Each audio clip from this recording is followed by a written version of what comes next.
Welcome to the Agent of Wealth podcast with Marc Bautis from Bautis Financial. In this podcast, Marc helps guide you towards financial freedom, ensure you never run out of money, and create a balance in life that prioritizes what is most important to you. Join us for this journey as Marc draws from years of expertise and guest experts to solve the multiple wealth building challenges involved in your financial life.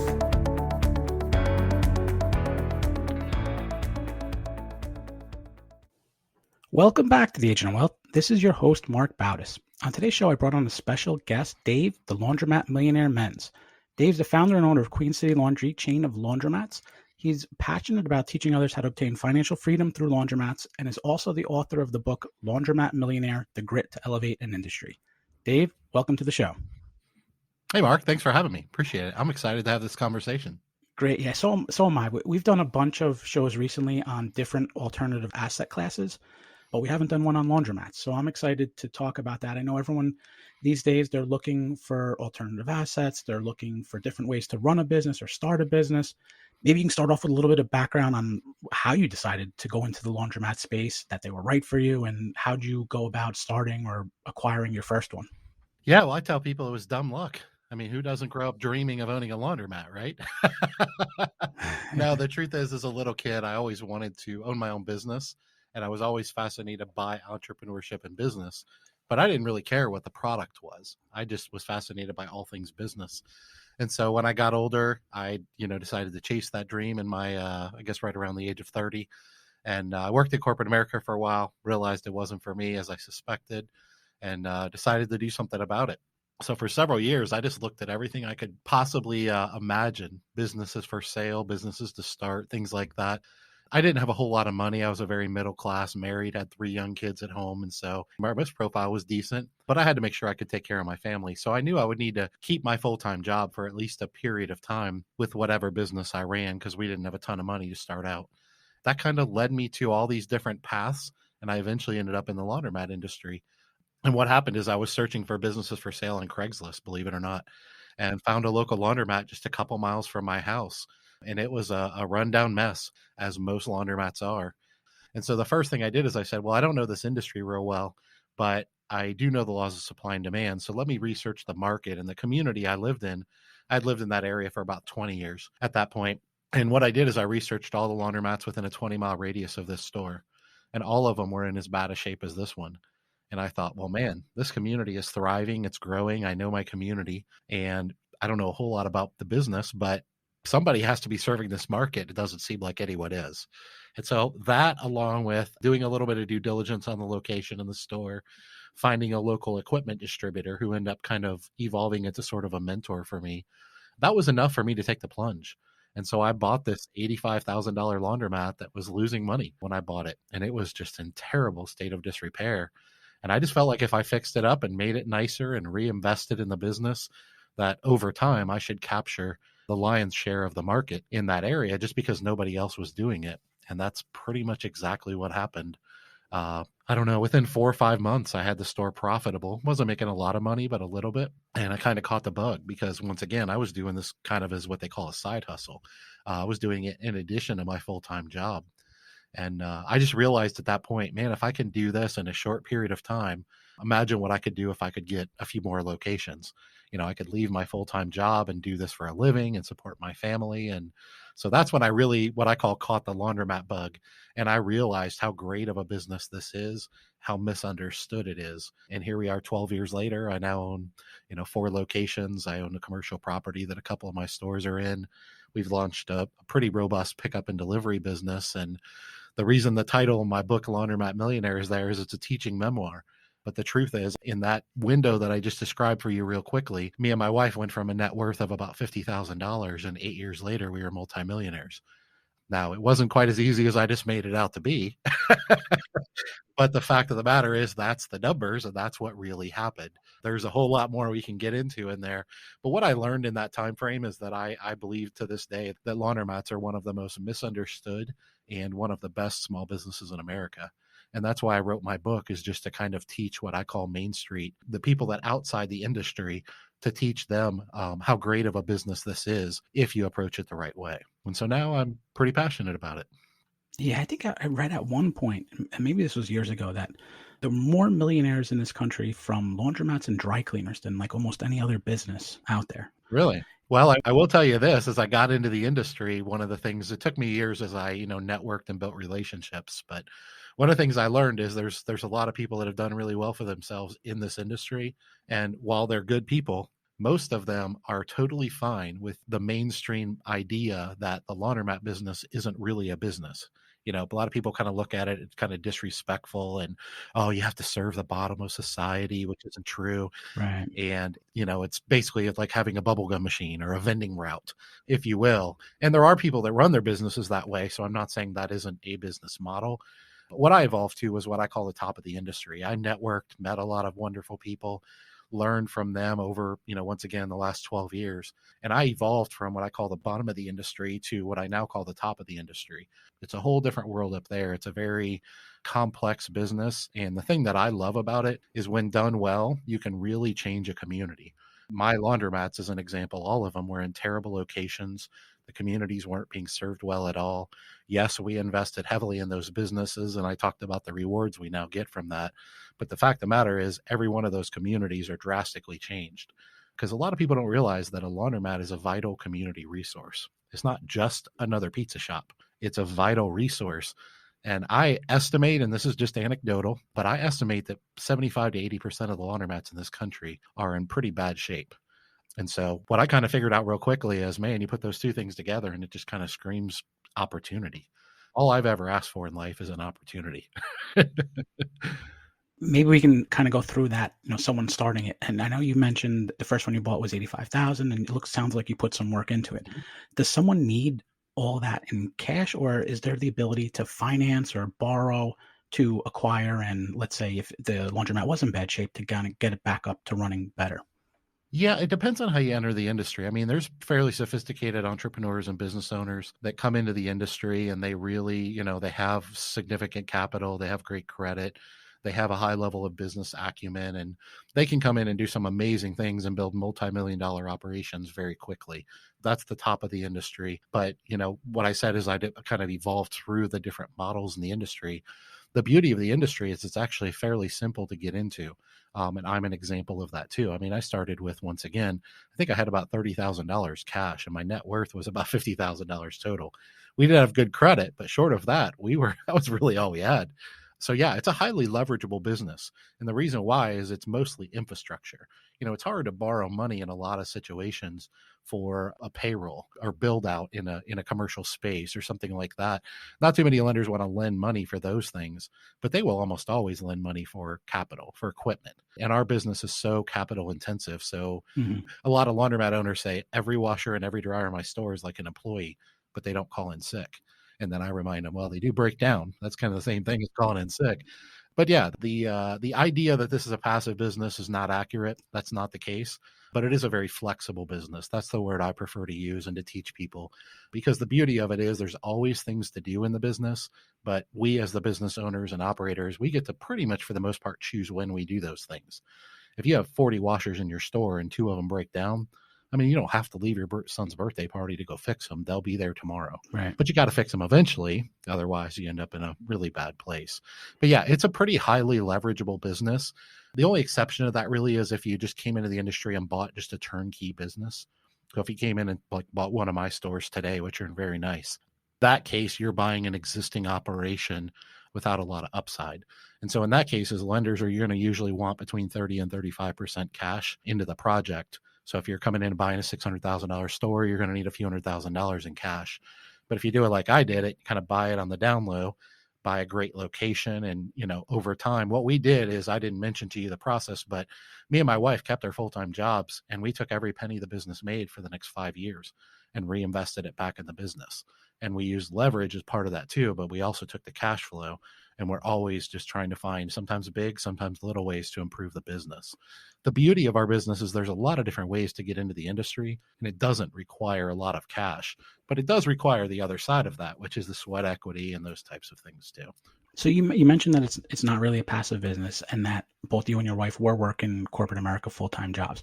How did you do it? Did you hire someone to run the laundromats? Did they not need someone there all the time and you can kind of go as needed to do whatever needed to be done? Yeah, that's one of the beauties of the business is unlike a lot of businesses, you can get away with not always having someone there. And that's one of the business models. We've evolved to the other side of the industry and now we're fully attended. So we always have staff on duty. We have managers, we have general managers that handle the payroll and the scheduling and all those things. But when we started out, the business we bought had no employees. It just had equipment and and a lease is basically all it had. And yeah, we ran the business for several years.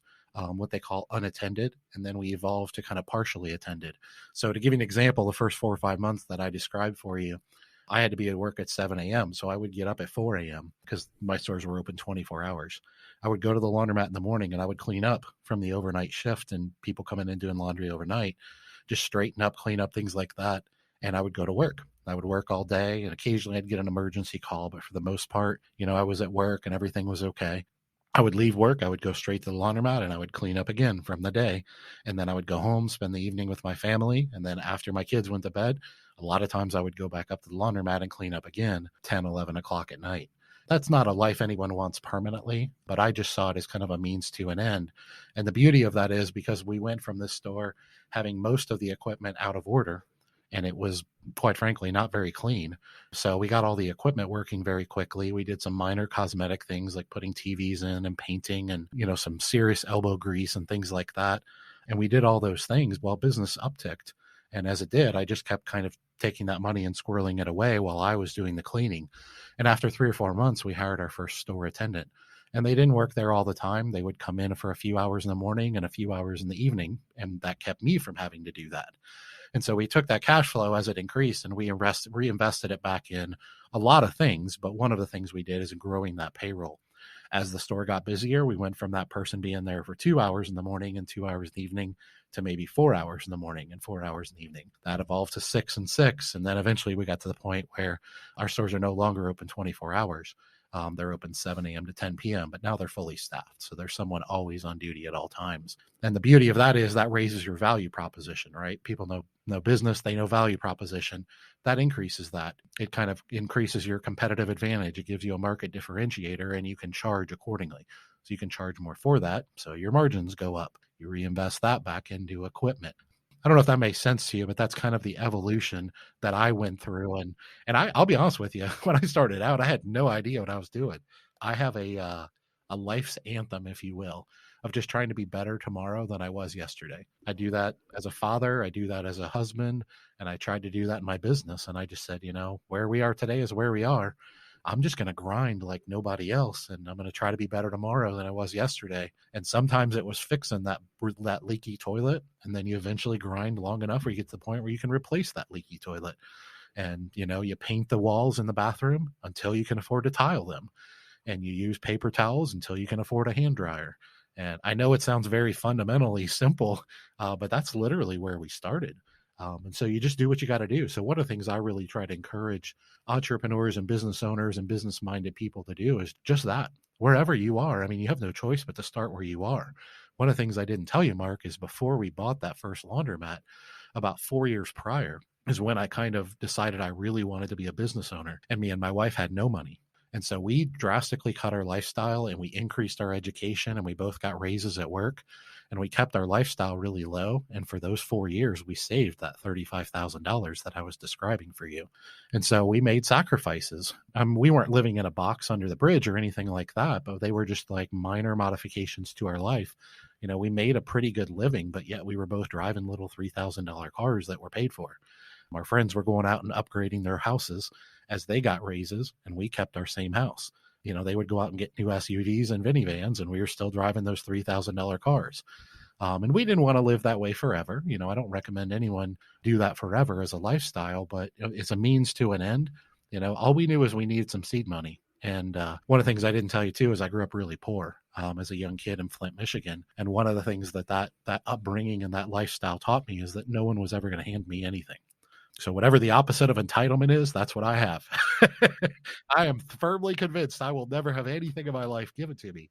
And so I do that. And I just looked at my wife and I said, if I want to do this, then we got to make drastic changes and we got to be willing to sacrifice. Mhm. So I don't know if that makes sense, but that's kind of my story. I'm not saying everybody has to live that same journey.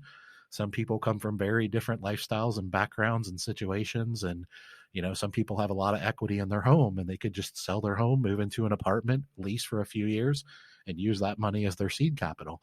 But usually when you find success, there's usually a pretty significant amount of sacrifice and delayed gratification somewhere along that journey. It may just not look like mine.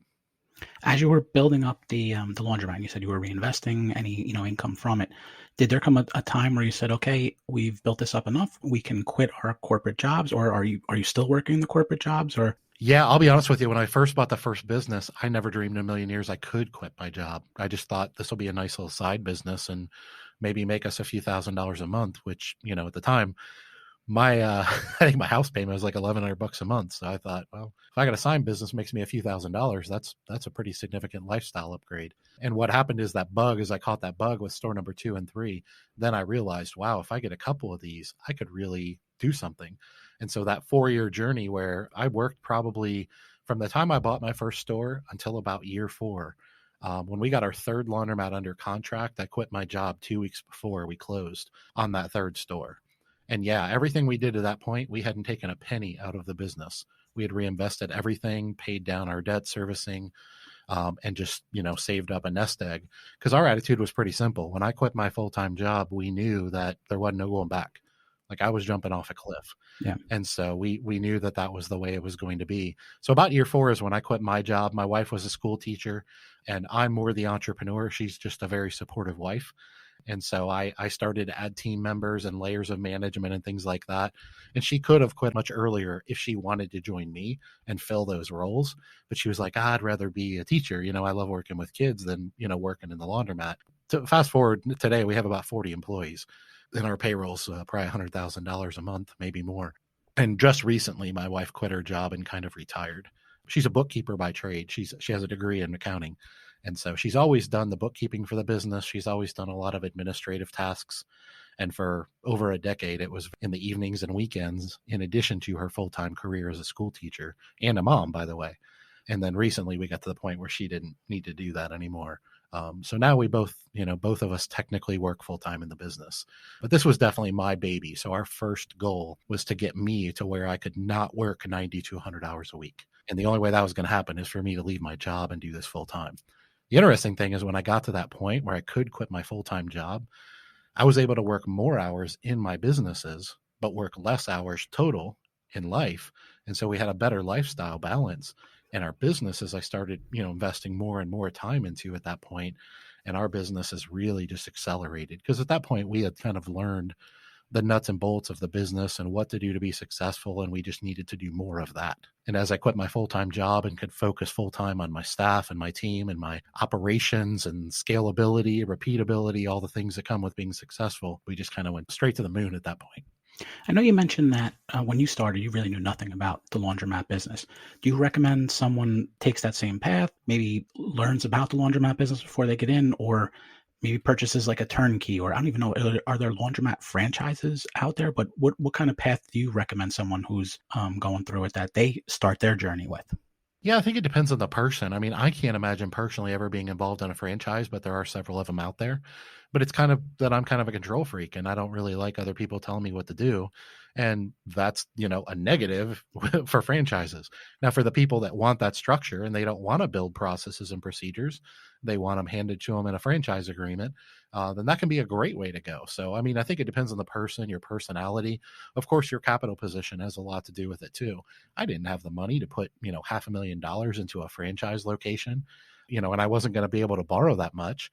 And so that just wasn't an option for me. And there's people today that really their only option is to do something similar to me. I think it just depends on your situation. I think your business acumen has something to do with that too. There's people that come into the industry that kind of buy a rundown laundromat, but they have a lot of business experience.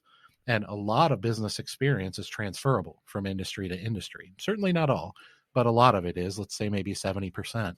And so if you come into this industry and you already know 70% of running successful business, you just got to learn the other 30. One of the things that makes the laundromat business one of the best small businesses in America is that the business acumen across the industry is really low. And it's something I've kind of taken on as like my new passion project, which is why I wrote my book, launched my podcast. I just came out with my first e-course, which teaches people how to get into the industry the right way.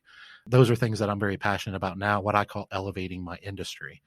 And that's basically two things. One of them is teaching people in the industry how to do things better, because a lot of them just spend so much time fixing toilets and washers and dryers and working in their business that they never take the time to like increase their knowledge and education and read books and listen to podcasts like yours and things like that. And so their education never really goes up. They just are kind of stuck in that hamster wheel of being self-employed. And a lot of people don't understand that if you focus on that education, you can kind of get yourself out of that whirlwind over time. So I'm trying to create a lot of assets now as part of the Laundromat Millionaire brand. And it kind of started with my book to kind of teach people how to get into the industry the right way. And so that's something I'm pretty passionate about. And because my business is now very passive, let me rephrase that. The business isn't passive, but I'm a passive owner. So I've built such an amazing group of people and taught them how to scale and run the business that I'm just the visionary. I'm just the kind of the guy at the top that keeps everything on track, but they run the operations and the business from day to day. And what that does is that frees me up to do something else that I'm very passionate about, which is now kind of teaching and helping other people to come in the business and get into it the right way.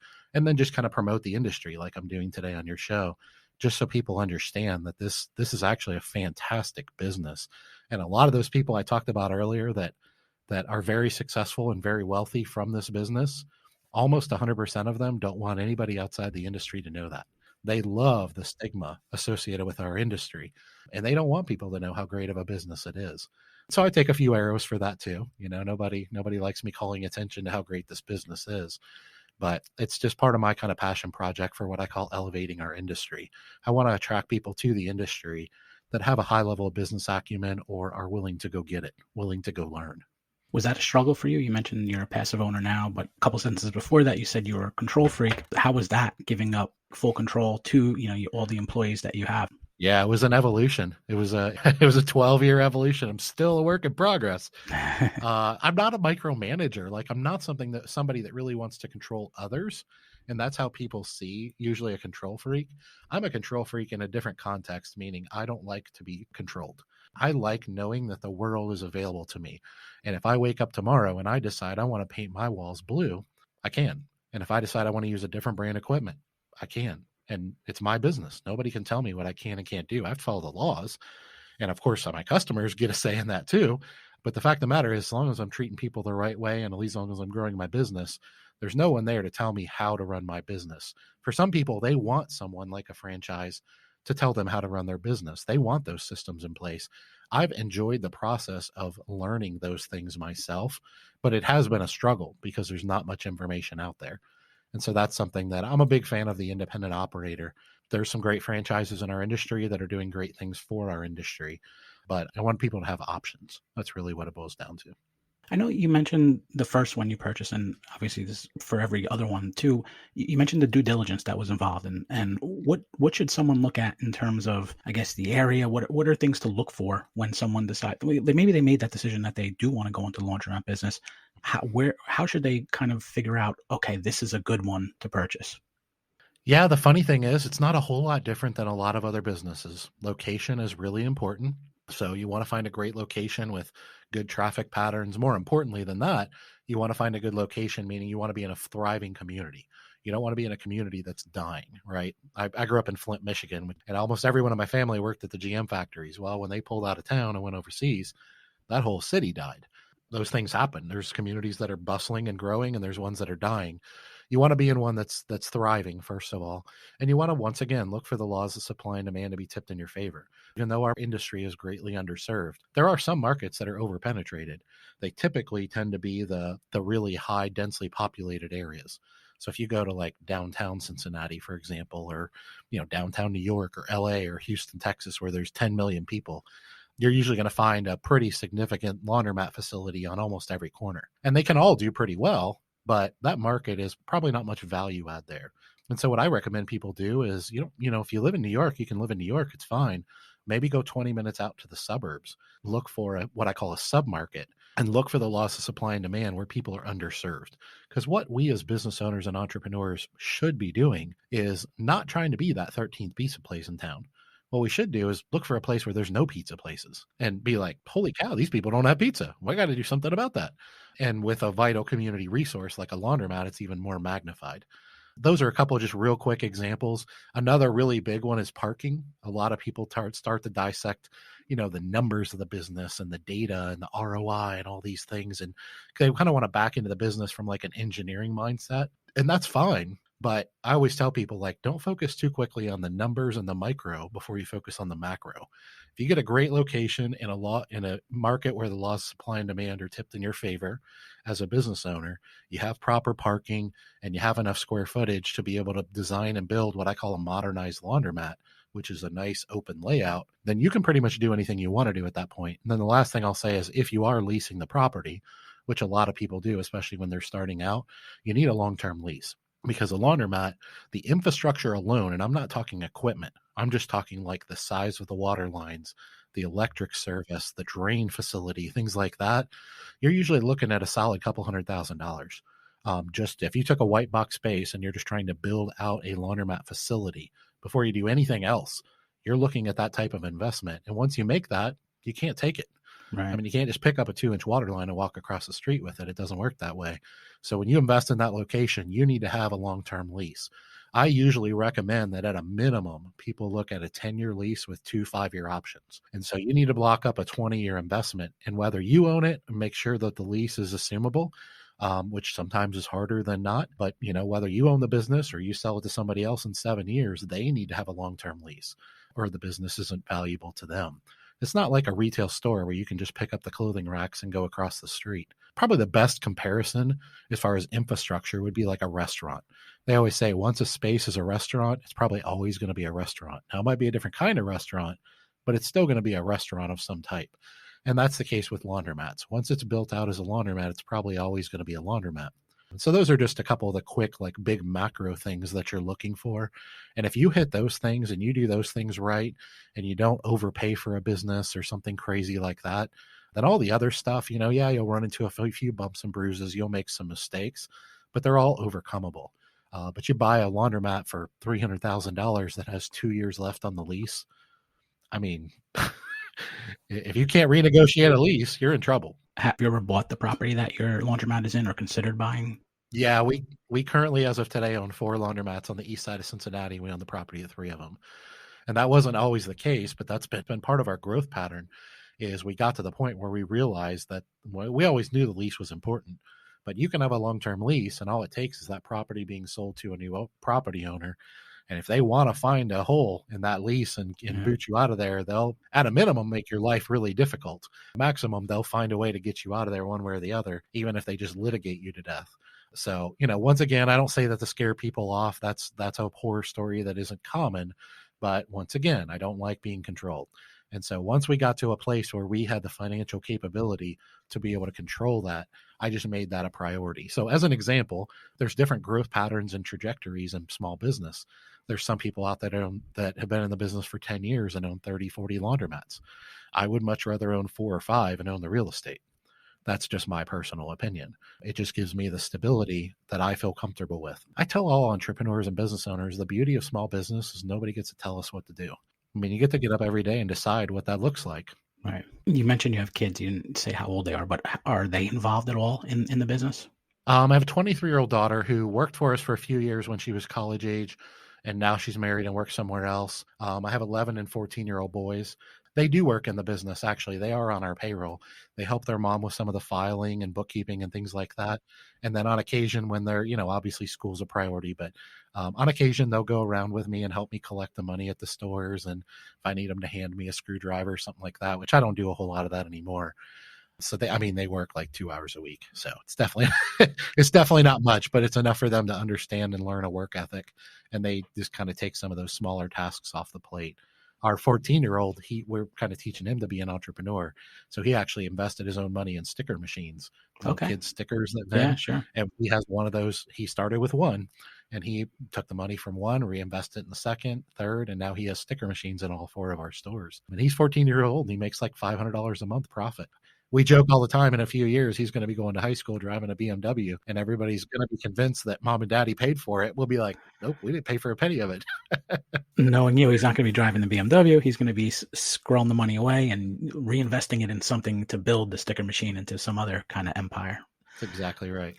So what's next for you, Dave? Are you looking to acquire more laundromats, or is there some kind of improvements or scalability that you're going to do inside the existing laundromats that you have? Yeah, the beauty of our business is that I can kind of do both. So we do plan on, finding the right locations. We can kind of cherry pick nowadays, find the perfect locations, make sure we can acquire the real estate ahead of time, build out brand new facilities, which are great long-term investments, even though they're capital intensive. And we'll probably always do that. I mean, I'm 45 years old, so I'm kind of hopefully in my prime. And so we plan on still doing that. I don't know how many, retail locations we'll get to, but once we build them and find the right locations, our team is capable of growing and managing them without a whole lot of trouble. So that's not an issue at all. And that's something I'm passionate about, but I'm probably equally passionate about just what I call elevating our industry, just creating more courses. And, I have a podcast under the Laundromat Millionaire name where we just try to teach small business owners how to be successful in small business. And a lot of the audience is laundromat owners, but we don't just always talk about laundromats. I'm sure I have more books in me and things like that. So I'm just trying to always create. Our industry has a really good trade association called the Coin Laundry Association, but they're not real big. It's a small association, and so they kind of have limited reach and limited ability. And so I've just kind of taken it upon myself. It's on my heart to kind of what I call give back. And so I really just want to kind of give back, because a lot of the things we just talked about for the last 30 minutes, they were a lot harder than they sound. Don't get me wrong, they would have been hard anyways, but they shouldn't have been as hard as they are. And so, like, perfect example, this course that I've created, it's designed to help people get into the industry the right way.